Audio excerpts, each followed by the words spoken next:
Kashmir, often known as Paradise on Earth, is a land where snow-capped mountains stand as sentinels over lush green valleys, where the air smells of peace and tranquility. But on April 22, 2025, that very peace was shattered in the blink of an eye.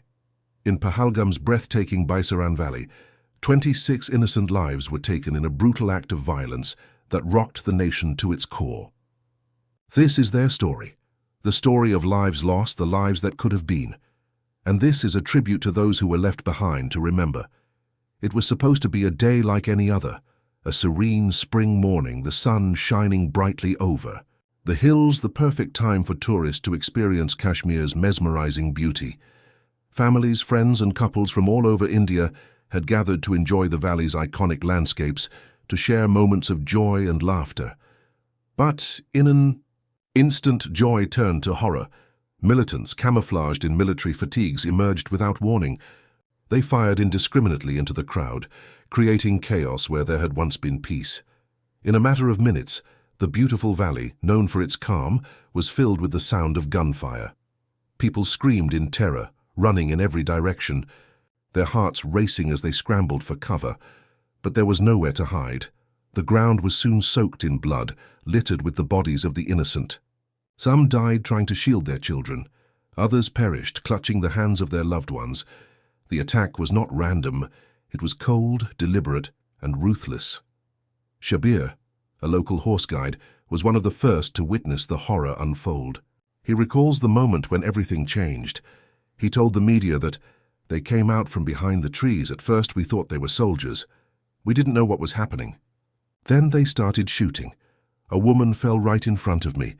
Her son screamed, trying to wake her up, but she was gone. Just like that, Shabir says, his voice trembling as he recounts the horrific moment. Another survivor, Priya Sharma, a tourist from Delhi, describes the chaos she witnessed. She said, "People were falling one after another. I didn't know where to go, where to hide. It was all happening so fast, and we thought we were all going to die. I saw the life drain out of people's eyes as they collapsed. It's something you never forget," she recalls. Her words, full of anguish, paint a picture of the helplessness and fear that gripped the valley that day. These are not just stories. They are the echoes of a day that has left an indelible scar on the hearts of those who survived, and on the conscience of a nation that will never forget what happened. These are real people, real lives lost, and their stories need to be heard. The news of the attack spread. Emergency teams rushed to the valley.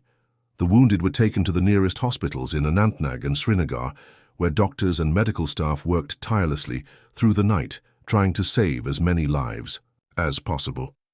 But for some, it was already too late. Families across India waited anxiously for news, hoping for a call from their loved ones.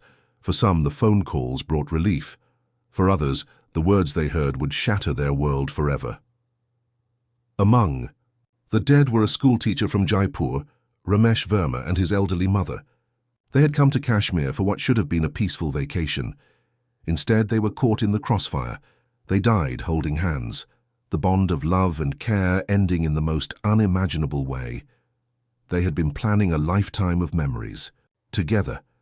Instead, their lives were snuffed out in an instant. Another victim, a newlywed couple on their honeymoon, was also among those lost. Their dreams, their future together, all vanished in the blink of an eye. They had come to Kashmir to start a new chapter of their lives, but it was a chapter that would never be written. Their love story ended in tragedy, a reminder of the fragility of life. And there was Sana Khan, a 19-year-old medical student from Mumbai. Sana was lucky enough to survive the attack, but the trauma of that day will haunt her for the rest of her life. "I saw my best friend fall beside me," she says, her voice filled with sorrow. "She didn't make it. I was lucky, but I will never forget her. I'll carry that memory with me forever." Sana, now a vocal advocate for trauma care in conflict zones, has turned her personal tragedy into a mission to help others. Her strength and resilience have become an inspiration to many. The world responded with an outpouring of grief. Candlelight vigils were held in cities across India, with people coming together to mourn the lives lost. Prime Minister Modi condemned the attack as cowardly and inhumane.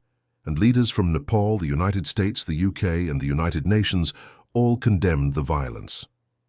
The attack had shaken not just India, but the entire world. The Foreign Minister of Nepal, with tears in his eyes, addressed their parliament mourning the death of a Nepalese tourist. The world stood united in grief, and the voices of the victims rang out across international news. But what is the reason behind this attack?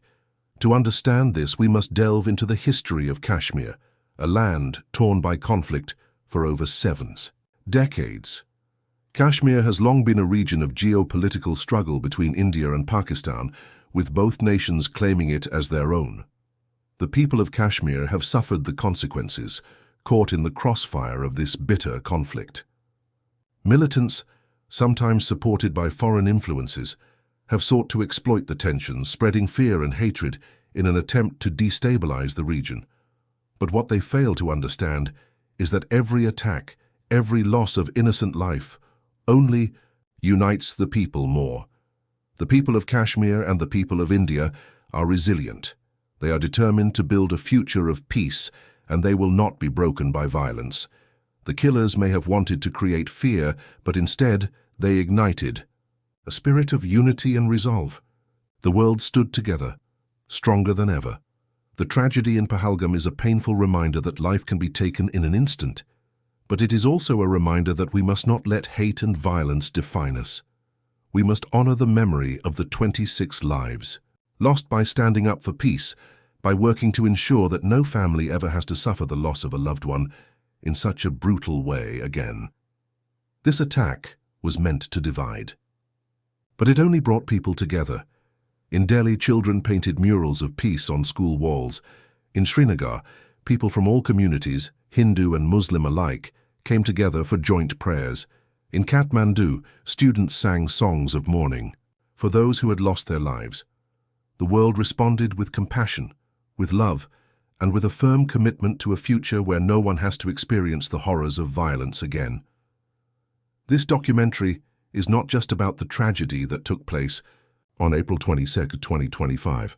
It's about the people. It's about remembering those we lost and honoring their memory by building a future where peace is not just a dream, but a reality.